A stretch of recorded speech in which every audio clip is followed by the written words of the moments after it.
Low network connection. Okay.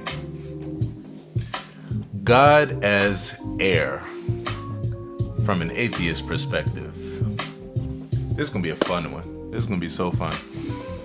Okay, so a bit of context, and I'm excited to jump on into this.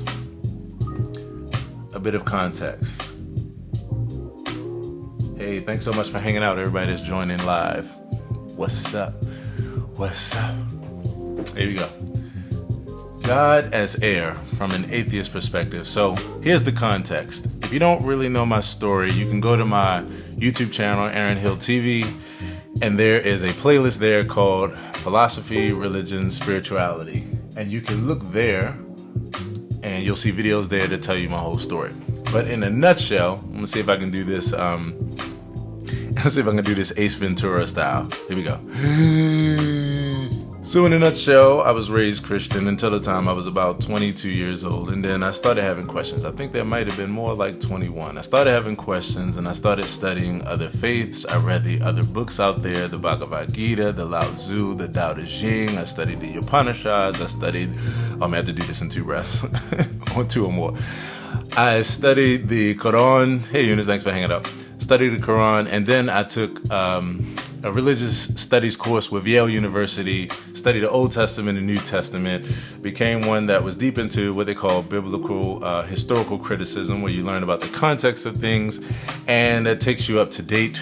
And so from there, I practiced every major religion on the planet, and yes, at some point, I started studying Eastern metaphysics and mysticism, and I read the entire Bhagavad Gita, the Hindu scriptures, it became one of my favorite books, and even to this day.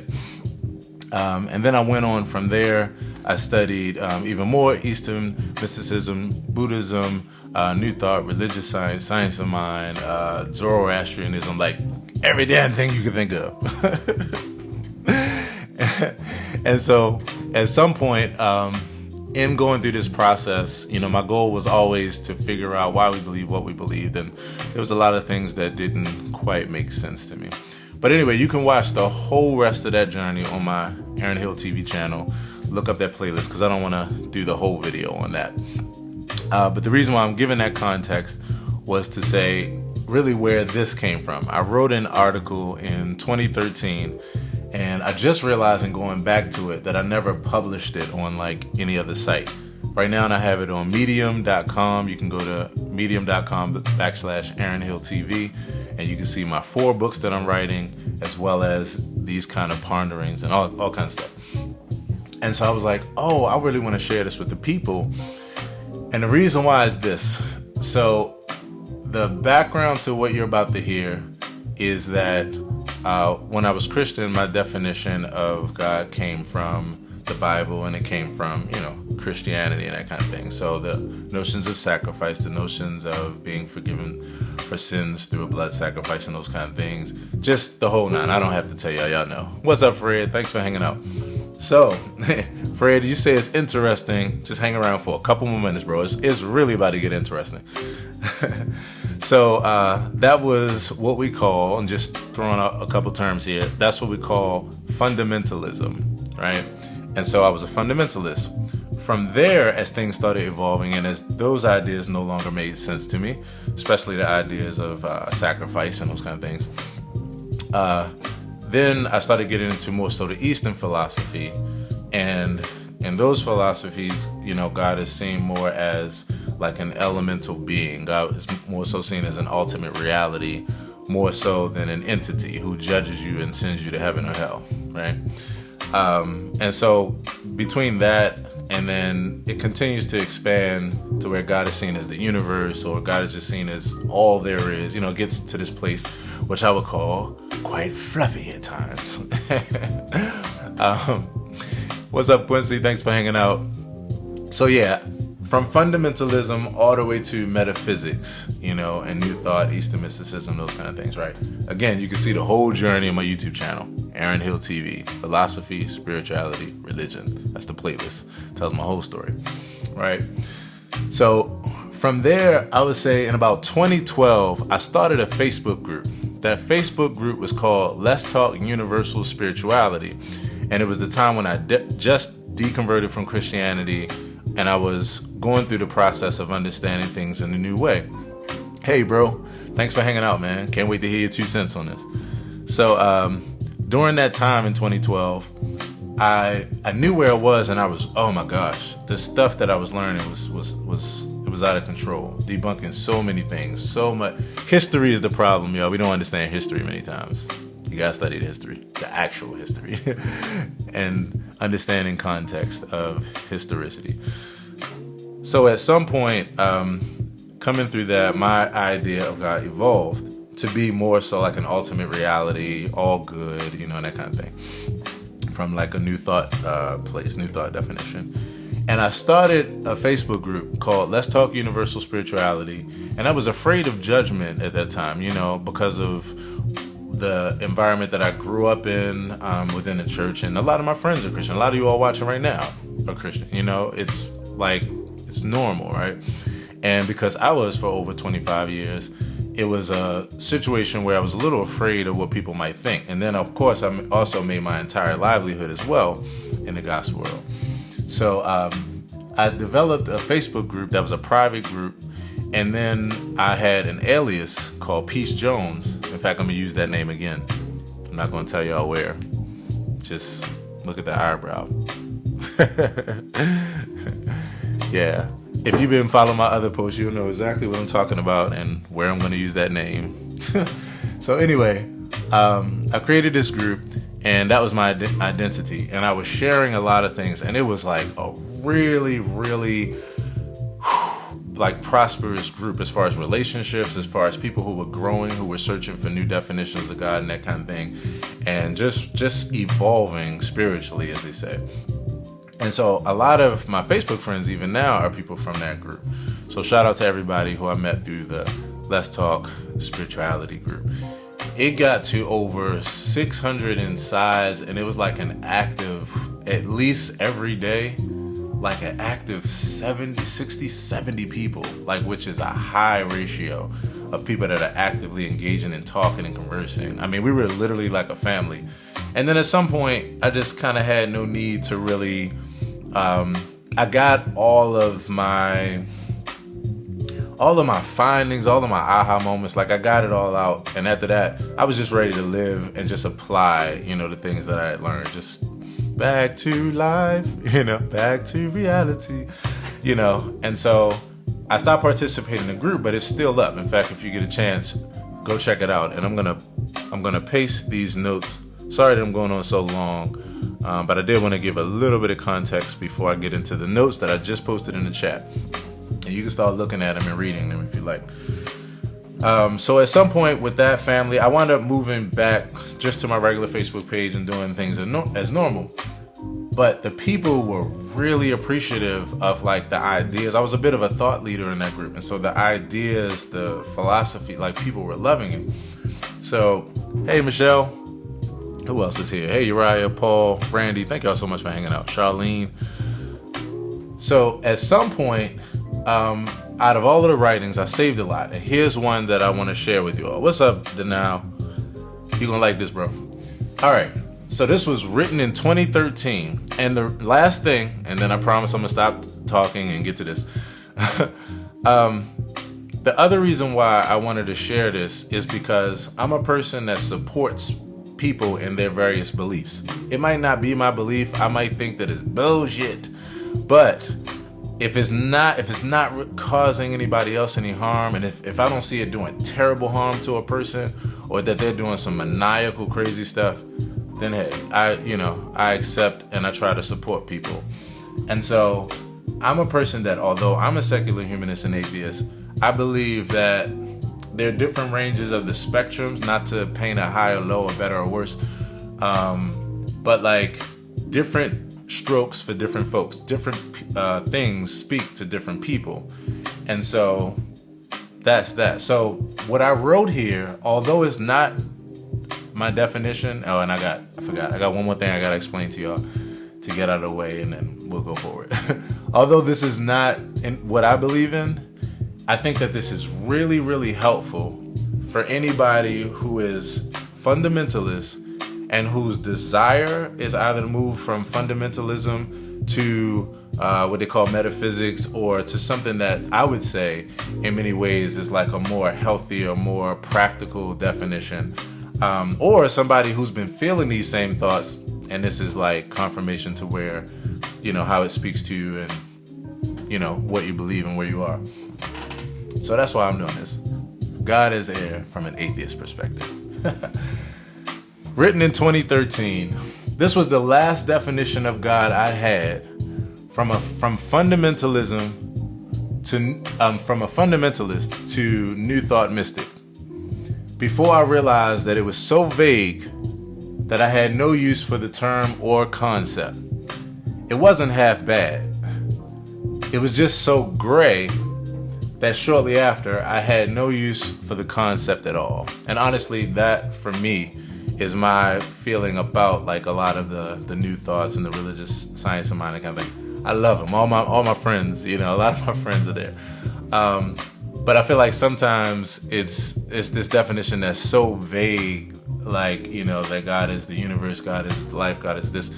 Whereas like, okay, eventually we ascribe names to things because we're adding to them. But essentially when you're not, then it's like you wind up saying something that's nebulous. And then the worst part about it, which I just explained to my good brother, I'm sorry, y'all, bear with me. I know I'm being long-winded, but I promise you, once I get into this, it's going to be worth your while. So this is something that I just posted a few minutes ago. And I was speaking to my good friend, Reverend Brian Akers. Shout out to Reverend Brian Akers and the Oneness family. I was just with them yesterday, and I got a few videos that I'm actually uploading right now. Hey Keisha, hey J.R. Bishop, thanks for hanging out.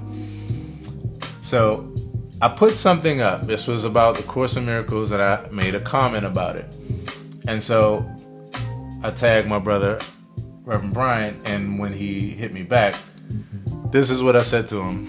I said, this is/was the main dilemma I see people having. And it was like the idea of contradicting oneself when the idea of God is so big and vague that it doesn't even make sense.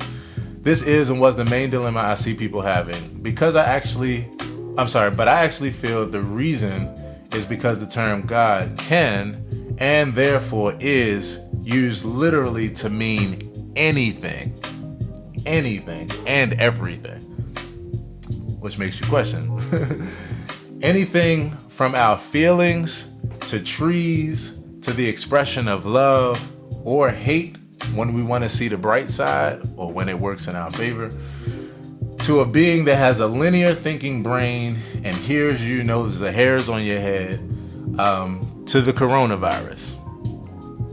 I believe it'll always be a bit confusing and making things that are simple complicated, although I do support those that are at least attaching a more healthy ideas to it. I support things that do make people happy and feel good about their lives. Many times I feel it overcomplicates an idea, scenario, or full life journey just to bring us to things that are so simple, like love, kindness, optimism, patience, gentleness, humility, and it could be a bit word salady to get us there. All right, so here's what leads into the article that I wrote that I'm sharing with you. Drop a line, let me know what you think so far, and here we go. Okay, so this is for anybody that feels like they want to expand. God as air. Over the last 5 years, so this was 2013, so this was dating back to 2008. Over the last 5 years, as my perception changed about the anthropomorphic definition of God that I was force-fed from birth, I had a revelation about another way to view God that totally opened up my perception, helped me to deprogram myself, and to digest a new and more open perception of the ultimate reality we identify as God. Here are my thoughts. I hope they're helpful to someone. This is weird as shit. From an atheist perspective. Here we go. God, like air, cannot be defined with a gender, male or female. No more he, him. Is more closely related to an elemental reality as opposed to an individual being with a title. It doesn't have a linear thinking brain. It just is. It flows and blows as a reality that has no intentional agenda about where, when, and why it blows. It doesn't suffer. See, I was going through, I'm sorry, but this is when I was going through like some of my deepest times of like actual formal study. I went to school for theology and I also went to school for religious studies as well. So in the depth of these things, when I was like, Genesis 6 makes no sense at all. How the hell could emotions make sense for an entity that created emotions, is now past emotions and understands it, and these things are based on not knowing and the God knows? Like, it just didn't make sense. So these were some of the things that I was realizing. Okay, I said, it doesn't suffer from limited human emotions. Therefore, it doesn't get angry, sad, frustrated, jealous, impatient, and even happy. Side note, to experience happiness means that the entity would have to suffer from a lesser state of happiness prior, thereby totally depending on something outside of itself to attain a happier state. Arrogantly with that notion, who has the real power? God or the creations? Go back and think about that. I promise you, that's something to think about. Its name is a direct term for what it is, not what it's called or what its title is. It is everywhere present and evenly distributed through our environment. The no thing that contains and holds the everything together. That was when I was deep in Course in Miracles. It cannot all be contained in one place nor captured by one observer or author, no matter the experience. It doesn't require or demand anything of anyone. It is simply there to be taken advantage of and experienced at any given time one wants to inhale it, dance in it, or simply appreciate it by benefiting from it. It isn't insecure. It can't be jealous, y'all. Come the hell on. That's insecurity. Come on, people. Anybody that says God is a jealous God, that's insecurity. That's something we teach ourselves every day. Makes no sense and is not a thing to actually uphold or support at all. We teach each other not to be jealous, but yet most of us believe in a jealous God. That would be childish, people. Childish. Okay, Quincy says, I hear you, bro. What were you force-fed? So I was just using that in this way that I was saying that. I was using it as a way, let's reverse that language. So I wasn't force-fed. But like most of us, like most of our stories, I was indoctrinated as a child. So I grew up being taught these ideas and being taught them in a way where, and this is one of the reasons why I actually don't agree with it. Unless it's, Kirk, what's up, homie? Hope you're well, bro. I don't agree with it unless it's taught in the scope of teaching everything at the same time. Because as a child, your mind is still in the place of being molded. And so what happens with a lot of our beliefs is that we're indoctrinated as children before we even get the opportunity to actually form our own opinion. It's already given to us. Even if it's given to us from the perspective of, you want to do this because the world could end tomorrow, and you have to be able to hurry up and accept these ideas so that it's not too late, and so that you go to the good place and not the bad place. You know, these are things that before, I have a saying where I say, many times we're so busy running for our lives that we don't get the opportunity to stop and actually ponder on or research or even dissect what we're running for. And so if you're told from the beginning that no matter what you think you did or didn't do, your life is on the line and you're doomed unless you accept this premise, you know, then at that point you're in a state of like, okay, I just don't want anything bad to happen to me. So, you know, and I do need guidance, and I am all alone at times and these kind of things. So it wasn't so much force-fed so much as indoctrinated. I just kind of use that language. But we're back to insecurity, right? So it isn't insecure. Therefore, it doesn't need anyone to like it, acknowledge it, confess it, worship it. That would be arrogant. Praise it, be fearful of it, etc. Many times we don't realize that many of these ideas that we say that God is are the same ideas that we say we shouldn't be, because we say it's immature, but yet we actually accept it in what we feel is but that goes back to what I was saying again about we're too busy running for our lives to ever stop and think about what we're actually running for, because it's not supposed to make sense. Your ass just better believe it before it's too late. And I'm not trying to be crass with that, but I'm saying ultimately that's what it comes down to, because that's what most people believe. If you don't, then you're in trouble, and I understand that. But these are all things that we would say it would be arrogant of any of us to feel that way, But because many people believe, well, this entity will squash me like a bug, and I don't want to be on its bad side, and I want to, out of fear, we wind up accepting things like jealousy and things like that it desires so much attention and blah blah blah. And we wouldn't. And like I said, if any of us, when we talk to each other, we say, "Hey man, don't be like that. Hey girl, don't be like that. Like that's immature." Think about it, people.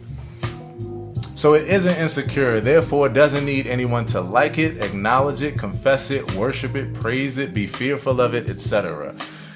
It is unbiased, so it doesn't decide who should benefit from its nature, i.e. chosen people, and who is undeserving of its blessing.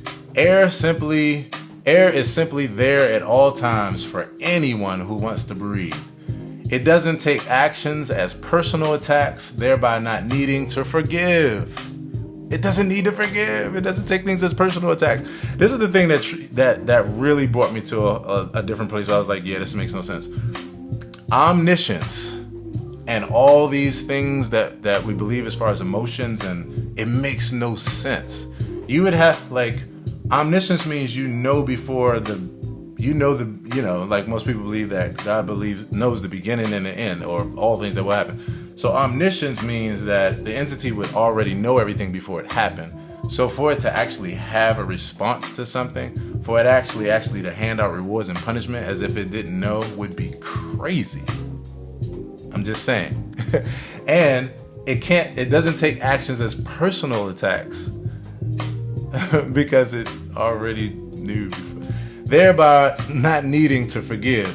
Air doesn't need to forgive you if you attack, curse, or get rid of it, or even don't believe in it. It simply continues to permeate, not affected at all by your positive or negative actions. Most people don't realize that they believe in a God where they have more control over the way that the God feels than the other way around. That would actually be nonsensical, because that would mean that the creations would have more power. And I tell y'all, it's not just with making an entity mad or disappointed, even happy.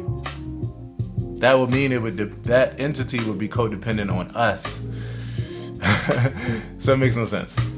So its elemental nature can't be changed based off of who's aware and who isn't aware. The appreciation and experience for the aware can be greater in comparison to the baby who breathes but is unaware of air. But this is a matter of the nature of the experience, not a matter of whether one is benefiting from air or not. In other words, no longer do certain people have God in their lives and others don't. All have in and are surrounded by this reality. The aware individual may have a deeper experience only due to the level of awareness. Therefore, you always expressed and experienced it, even before becoming aware of its existence. And again, this is weird as hell, because this is a previous version of myself, which I think is definitely past fundamentalism heavily. But, I see some of the things where now I realize why I am where I am now. because but it still makes a lot of sense. Like, that's why I'm offering it, because I'm like, if there, like, when I think about where I was here, there are many people who have gotten to the point where they're like, you know what, this fundamentalist thing, it just doesn't make sense.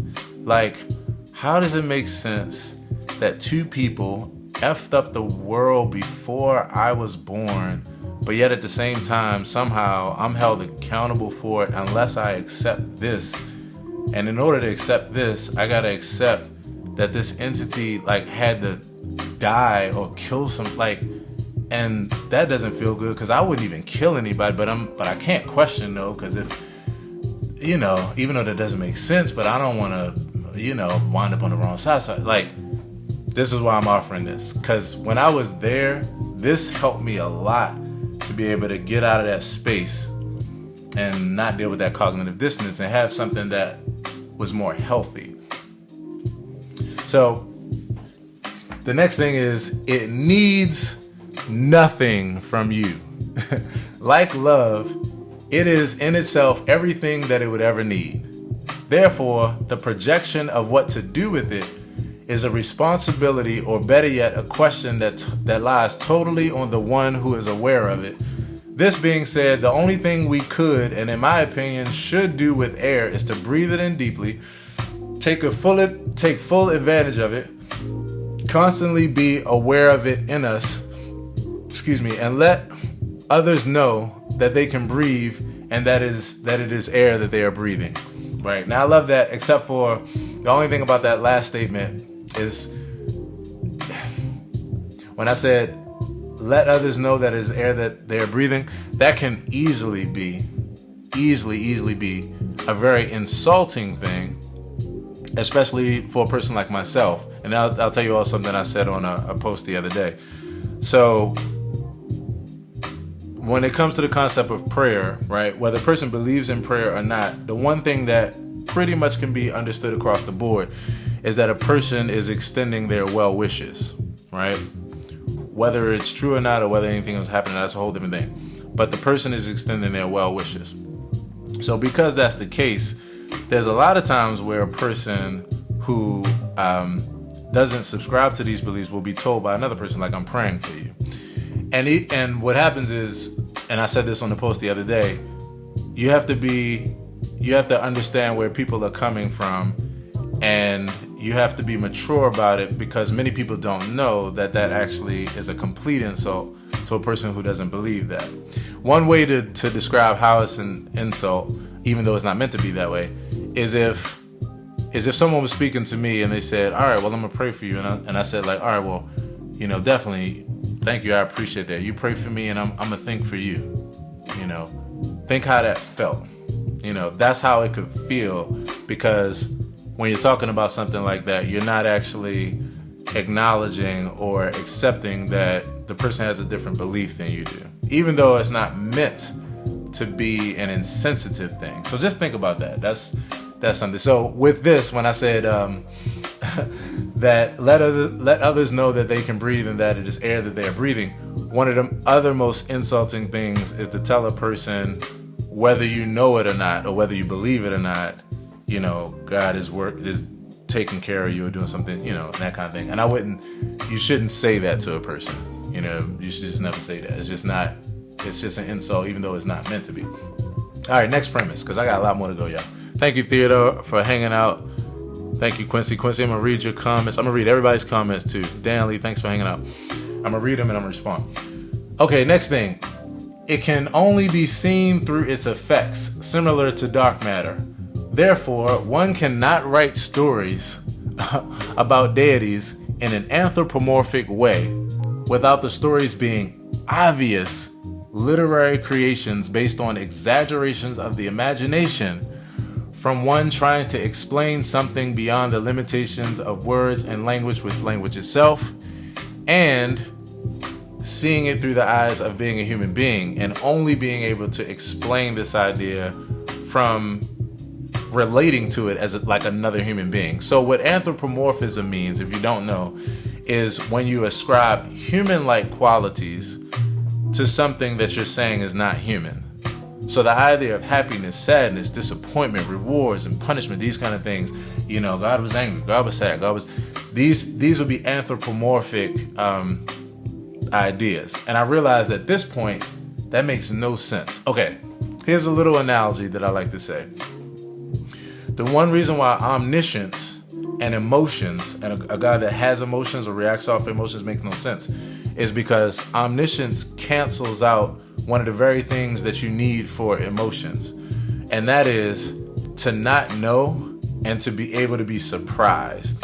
So if we're watching a football game and if we know for sure, because we can tell the future, who the winner of that football game is, we can't experience sadness or disappointment when a team loses, because you have to know, you have to not know, and therefore you actually experience it. It's based off a linear thinking brain. So you can't experience it that way, and it wouldn't make sense. It would actually be quite psychotic. Like if you could say, yeah, I already know what's going to happen, but I'm going to get pissed off about it. And yeah. But what I realized though, at this point in 2013 was that, I realized what it is. First of all, most people don't realize that omniscience, we didn't realize then when we were writing these scriptures, that omniscience cancels out the ability to have emotions in that way. Second thing is, this is the best that we can understand through a human lens. Of course, it's going to be able to do more than us and be bigger than us and can do more. But we still don't realize that the kinds of emotions that we're ascribing to it and that we're writing these stories about, like, they wouldn't make sense actually, because that would actually mean that before the entity pressed the green button to say go and to create and let everything unfold, it already actually knew everything that was going to happen, everybody that it was going to punish, every decision that every person was going to make. But free will though? No. Because even with free will, and this is one of the biggest things that people miss out on, free will doesn't get you out of that equation or make it make sense. Because even with free will, an omniscient entity knows what choices will be made with that free will. And so before the person was created who it would have to punish for making a choice, it would have already known it would have had to punish it. Which means that, and these were the things that I was asking myself the question of, which means that, wait a minute, if it were me, then would I even create the person then? And if I did and everything was carried out, who's to blame? The person or me? Because I knew what was going to happen. Something to think about. So this is the last part right here, and then this is the wrap up. So I said, finally, to sum it up, God as air, it just blows and flows freely with no intention and only beneficial qualities. It has no brain, no agenda, and has no bias based on opinions or prejudice. Therefore, its identified role in life cannot be determined by one person's experience or one personal experience. And one certainly cannot dictate another's experience of it, let alone to tell another how one should relate to it. That's arrogance. So, it needs nothing and provides everything without expectation. If it were even possible for it to want anything, being unselfish, it probably would simply desire for all to know that it was in and through everything, and one could take full advantage of it at any time without any effort, qualifications, or work. Like a behind-the-scenes producer, it desires no attention, no worship, no praise, or accolades. Its activity and benefits doesn't depend on the deserved or the undeserved. It isn't waiting to test or judge you one day, nor is it keeping records on you. It simply is, and it meets us on an experience level where our awareness is, while providing the same benefits from ignorance to enlightenment. And then lastly, I said, are we ready and mature enough to handle this expanded view of life/God/mind/reality. And that's where I differ now, because now I choose to just call it what it is. It's life. Intention plus serendipity equals life. Intention plus serendipity equals life. Intention plus serendipity equals life, life, life, life. And so because we have a word for life, I don't choose to call it God. But like I said, I totally accept. And here's the last thing I said. I said, or are we still so immature that we need to be a fearful humanity of a judgmental, wrathful, male, linear thinking parent in order to live fruitful, productive, mature lives with love and wisdom? So my answer to that in 2013 was hell to the nah. And my answer still is nah. But I wanted to share this, and I hope you could appreciate this, because the thing about it is, I was just talking to a buddy of mine the other day. In fact, so I'm a part of this group online. It's called Black Non-Believers, and it's a group that was, I think, created, or it's at least run by Mandisa Thomas. And so we just had a meetup. It's been an organization that's been in effect for a while, but we just had a brand new, like, historic thing that happened, which was a network musicians gathering, or like Facebook group and Zoom conference, right? And so it's an amazing thing. But we were talking, just getting the chance to know each other and learn about our experiences. And one of my good friends in this group, my man Andre Forbes, he was talking about, his experience, and he shared how he like myself made a really, really, really, really big name in the gospel world. For those that don't know, if you look up Fruition Music, that's my company. I have over 2,000 videos on YouTube. Like, the music is all around the globe. People use it every day, and it's really touched a lot of people. And I'm really, really proud of it, which is what he was talking about, and what we kind of shared as far as the conversation, is that I was saying, like, no matter where we are on the journey, no matter where you are on the journey, appreciate the different places where you are. For me right here, this is poetry, and I can really appreciate what I was saying and the perspective and everything. And I think that is beautiful. I think it's helpful and everything, although I feel a bit differently. But the beautiful part about this and why I wanted to share is because, I think this is really helpful.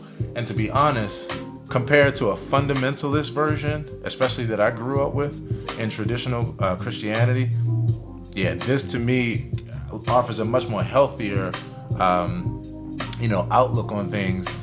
And then last but not least, it was for anybody who was like in this place. And then for my my new thought and religious science and science of mind friends who could relate, who this is how you see God, Mr. Phil, Uncle Phil, thanks for hanging out. Darrell, hey, let me say hi to everybody. And then I'm gonna answer a few questions and read a few. Hey, Eunice, Fred says, interesting. Fred says, teaching me something new. Appreciate you, Fred. Quincy, hey, bro. Charlene, Randy, Paul, Goodwin, Uriah, Michelle, thanks for hanging out. Denial, I'm sorry, I'm not waving to you. I'm supposed to be smiling and wave. Smiling waves, violet wave.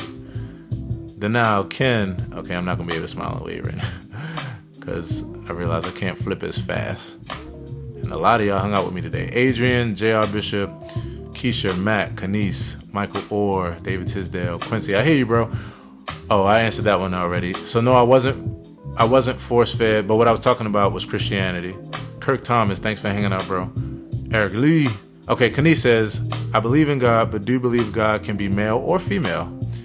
As a matter of fact, at my church, Unity, Washington, D.C., it's not unusual to hear God addressed as Mother, Father, God. Exactly. And so that's, Kanice, if you're still watching, that is really where I was right here in everything that I just read. Because I was studying New Thought. Those that never heard of it, look up New Thought Christianity. New Thought Christianity. I was studying New Thought and religious science, science of mind, metaphysics, Eastern mysticism, the whole nine. And so that's where I was. And so, yeah, that was one of the biggest things I could appreciate. I'm like, I come from a place where God is always he, him, he, and I'm like, that makes no damn sense. Like, people are like, God is not a man. And so what the, okay. But I get it though. And even now I say it, I still get it. I understand, right? But I was just like, that doesn't make sense, right? Right? Or was it just me? So I was like, why is this so patriarchal? Why is this so male? Even down to the concept within the Bible of like God the head of Christ, Christ the head of man, man the head of woman. I'm like, why is the woman always at the bottom of the totem pole? That makes no sense, especially from where we came from, because our earlier histories were very, very much female in nature as far as our deities, as far as our religious paths and everything, spiritual paths, because we understood the importance from the perspective of the female giving birth. And yes, it takes two to tango, but we had a different kind of reverence. And I was like, that makes sense to me. So New Thought made sense to me as God would be addressed as Mother, Father, God. Thanks, David George. Fred says, sounds like you need to write a book. Your theory and outline is interesting, but put it in a book. Good debating points. I feel you. I appreciate it, Fred. In fact, I'm writing 4 books right now. So if you go on medium.com /Aaron Hill TV, I have 4 books that I'm writing, and one is around this, is around philosophy and spirituality and religion. The bad part I'm mad about is that I just pasted this article because this was the newest entry, and I erased a few things. So when you go there, you might only see this right now until I'm trying to recover it. But once again, everybody, medium.com /Aaron Hill TV, or just go to medium.com and search Aaron Hill TV. Danley Piles. Quincy says, yeah, I hear you. Yeah, anything out of fear is not God. But who made air? Okay, so I think the problem with the question there, Quincy, is who. I think that's the mistake that we make. As human beings, because we're so used to personalities and personables, our immediate questions go, well, who made this? And we don't realize that that's actually a limitation in thinking, even just to start from a who. Now, I'm not saying that we have the answer to what made air. It might not even be that there is an answer in that direction, like where it's a coherent question, right? The world may never know. Y'all remember that? 1, 2, 3. I can't get that right. 3. So I think the problem with the question may be who made air, because that's making an assumption, and it's understandable that we make that assumption. But I started thinking years ago, that might be the assumption. That's the mistake. We're asking the question who.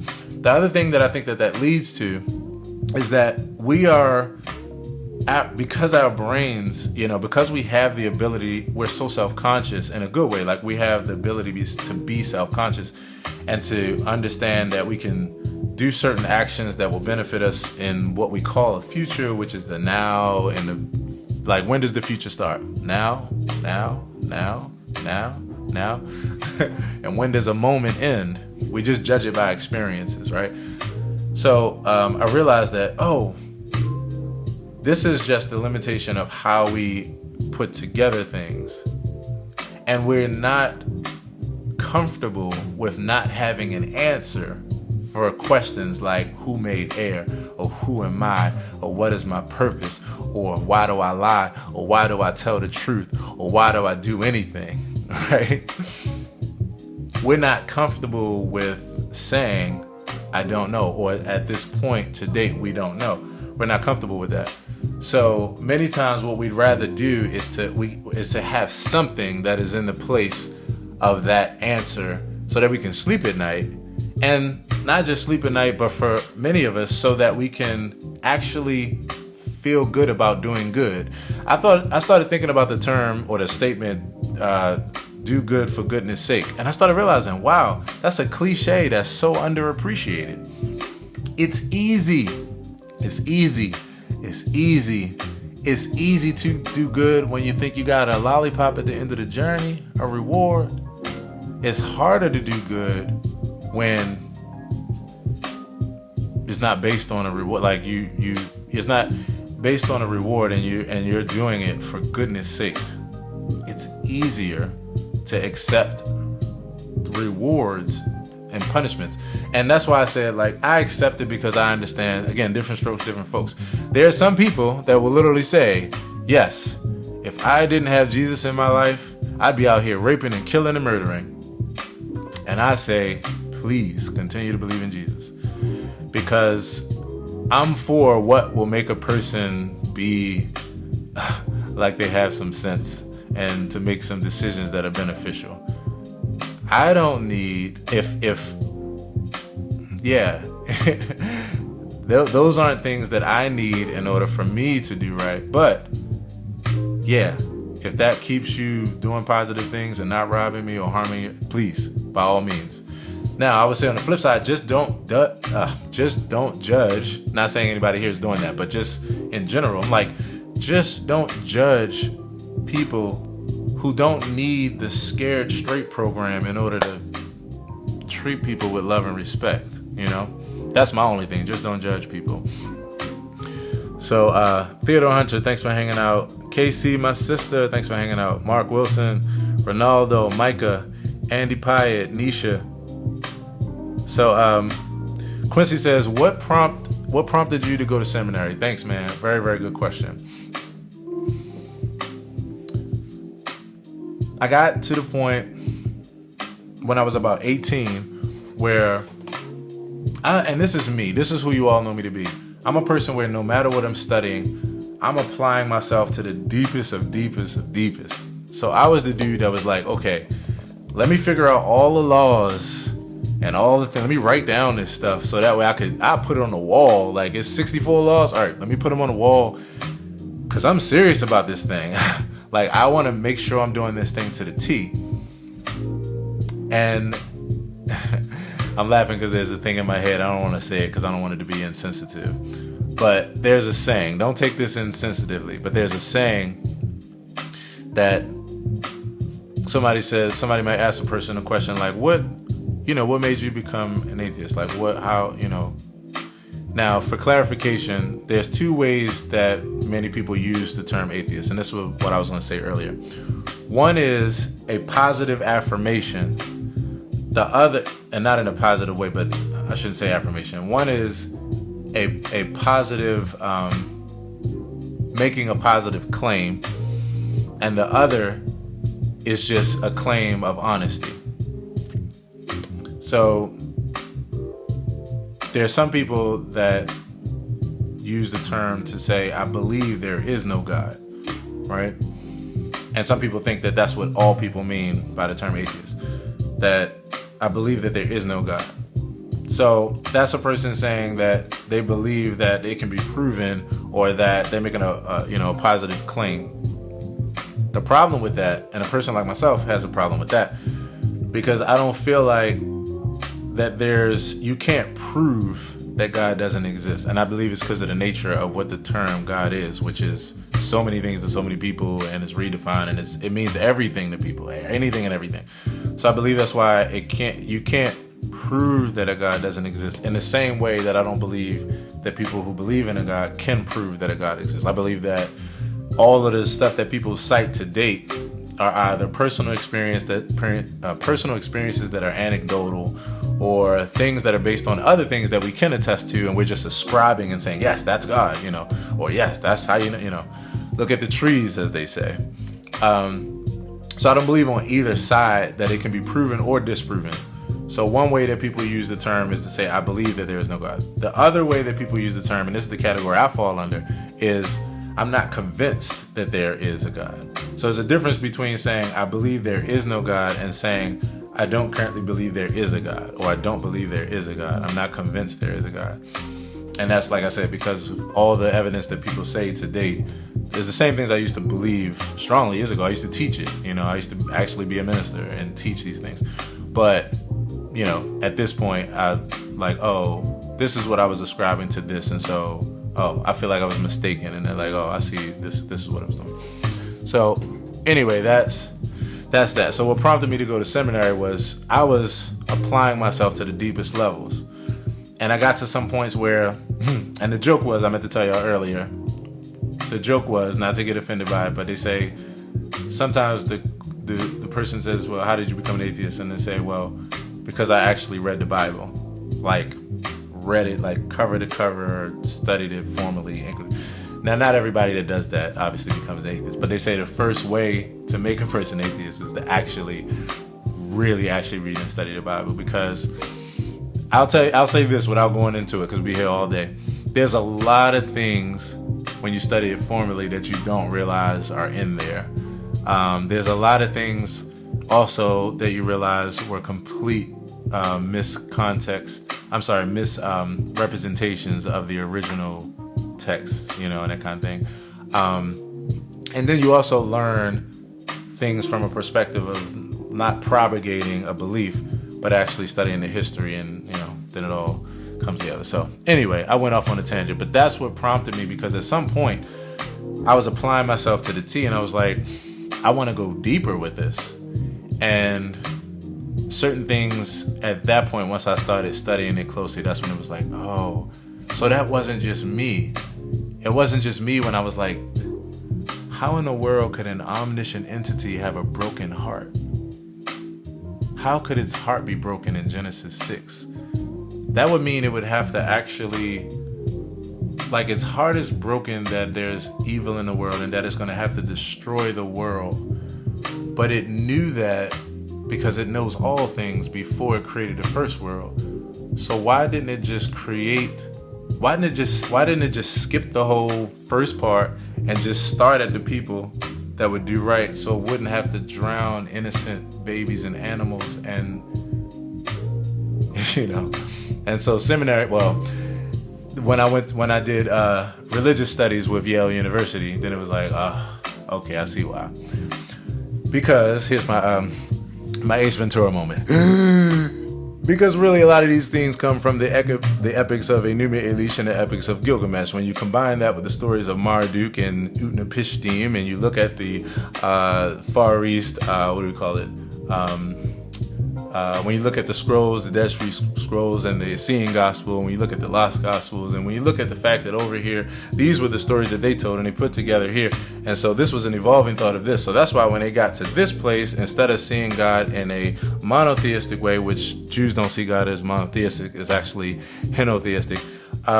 They saw it in a henotheistic way, so they didn't believe it was the only God, like people are saying. They believed that it was the most powerful God, because their former God was Baal, because Baal was their relative's God, which is why they were against it. Basically, you have the Hebrews, which is a group of Canaanites, and they're migrating, and they're very small in number, but oral traditions go far. So if you come to a land and you tell those people that your ancestors conquered their ancestors, and that's the rumors, then they're automatically going to bow down to you and allow you to have whatever. So then you're going to be able to write those down on tablets and say, yeah, we conquered their ass, because of the fact that that's going to get you more in the future. And make sure that your people go on and on, because you're the chosen ones.